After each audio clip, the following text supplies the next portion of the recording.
subscribe to my channel, thanks. Since 1999, the world's elite big wave surfers have battled it out at an event known as the Mount Everest of surf competitions, at Mavericks in California. Until this year, female surfers were banned from taking part. But a small group of determined women have fought their way in. The first time Bianca Valenti surfed a 6m, 20 feet, wave, the ferocity of the breaking water sucked her down to the ocean bed. There, it tossed and spun her body over and over until everything went black and she began convulsing from lack of oxygen.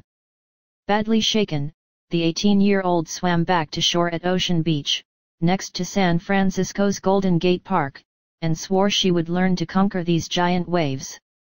Valenti, now 31, grew up in Southern California where she fell in love with surfing at the age of 7 and became a precocious champion, competing against boys and girls and traveling around the world for tournaments. But the breaks, where a wave that can be surfed is formed, in Southern California are small and the water warm. The biggest injury Valenti was likely to face there was a cut from her board's fins or a broken rib from colliding with other surfers. Northern California is a different matter. A few miles south of Ocean Beach is a surf break regarded as one of the most challenging on the planet, Mavericks. Long considered too dangerous to ride, Mavericks has become known as the fiercest and deadliest big wave spot in the world. It's where the world's top big wave surfers compete every winter to prove their skill and bravery. But until now it's been a competition for men only. Mavericks' potential as a surf break was recognized in the late 1960s, but surfers gave its treacherous waters a wide berth until a local teenager, Jeff Clark, began paddling out in the mid-1970s.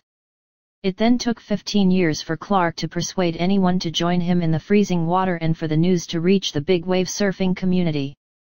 The break is formed by an unusually deep underwater geological formation that forces swells from winter storms into crests higher than 4-story buildings. Just at the point they break is an underwater labyrinth of jagged rock known as the Boneyard, adding another element of danger. And as if that wasn't enough, the break is situated in a hunting ground for great white sharks, an area known as the Red Triangle. It's so scary at first, says Valenti. You see these big waves coming at you and you want to run from them.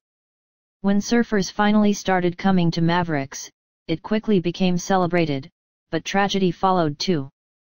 In 1994, one of the world's top competitors, Hawaiian champion Mark Fu, drowned on his first Mavericks outing after becoming trapped in the underwater rocks.